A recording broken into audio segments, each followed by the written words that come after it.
Father ni mmoja wa viongozi watulivu, wasikivu, wenye kufocus na mambo wanayofanya bila kuhangaika sana na media, kama publicity wao ni low keys ambao wanafanya underground. Kwa maana yupo kwenye mpira muda mrefu, yeye ni miongoni mwa watu, of course yeye ndio mwanzilishi hasa wa Azam FC. Ukisema Azam FC, yeye ndio mwenye Azam FC. Ndio. Wazo la kuanzia timu lilitoka kwake na akasimamia kila kitu yeye, akiwa kama mmoja wa wafanyakazi wa kampuni ya Bahresa. Na timu ilianza kwa wafanyakazi, yeye stand wao timu na kiwa na wenzake, kwa kwamba timu ya mpira sio mtu mmoja. Ndio. Lakini wazo la kuanzia timu lilikuwa lake na kalisimamia mpaka mwisho.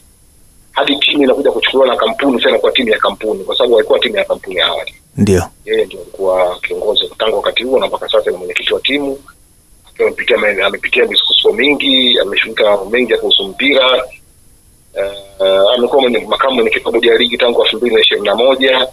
Kwa hiyo ana uzoefu wa kutosha na ni mtu mwenye kupenda kuharmonize, mtu mwenye kupenda kupunguza mitaharuki na kutengeneza maelewano anapotokea mitafaruku wakati wote. Kwa tuseme ni miongoni mwa viongozi ambao wanaweza kusimamia ndoto zao ama ndoto za matarajio ya Watanzania, yale ambayo ni mafanikio makubwa na yakatimia kwa sababu amesimamia vyema Azam mpaka hapa aliposimama. Inaweza kuwa hivyo, na mtu yote akisema hivyo anakuwa hakosei, kwa sababu ni kitu ambacho kinaonekana. Azam inaonekana ilipofika, bado ana ndoto za kuipeleka zaidi hapa, kwa sababu pia bado ni mwenyekiti wa klabu. Kwa hiyo ni mtu wa namna hiyo. Okay, sawa. Na umekuwa kwenye mpira kwa muda mrefu sana Zaka, na si kwenye uandishi tu, lakini pia unaujua mpira vizuri.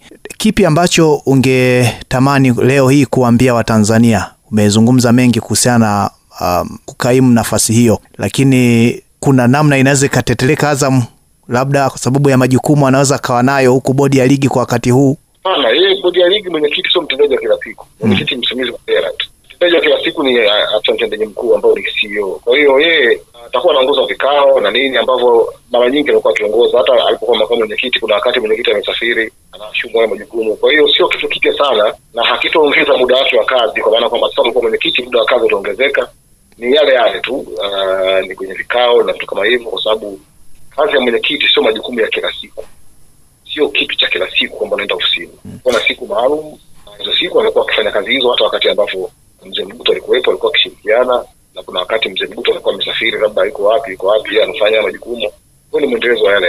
Lakini si yeye tu, pia aliyekuwa meneja wa fedha pale TPLB naye ameteuliwa kuwa CEO. Kama msemaji wa klabu, labda ungekuwa na neno gani labda kwako wewe kutokana na namna ambavyo ulikuwa unamfuatilia? Siwezi kusema sana kwenye nafasi ya CEO kwa sababu haimshani moja kwa moja na Azam FC. Ila tu kama klabu pia tunampongeza kwa nafasi aliyopata, kwa sababu anakwenda kufanya kazi kwa niaba ya vilabu vyote. Bodi ya ligi ni mali ya vilabu na sisi ni miongoni mwa wadau wa bodi ya ligi. Kwa hiyo tunamkaribisha Ibra sehemu ambayo anaijua, kwa sababu alikuwa akiwa pale bodi ya ligi muda mrefu. Basi tulifanya kazi vizuri kama ambavyo alikuwa akifanya mtangulizi wake. Hii mambo yanaenda vizuri sasa. Kabisa tumalizie msimu huu na tuangalie tunaandaje msimu ujao.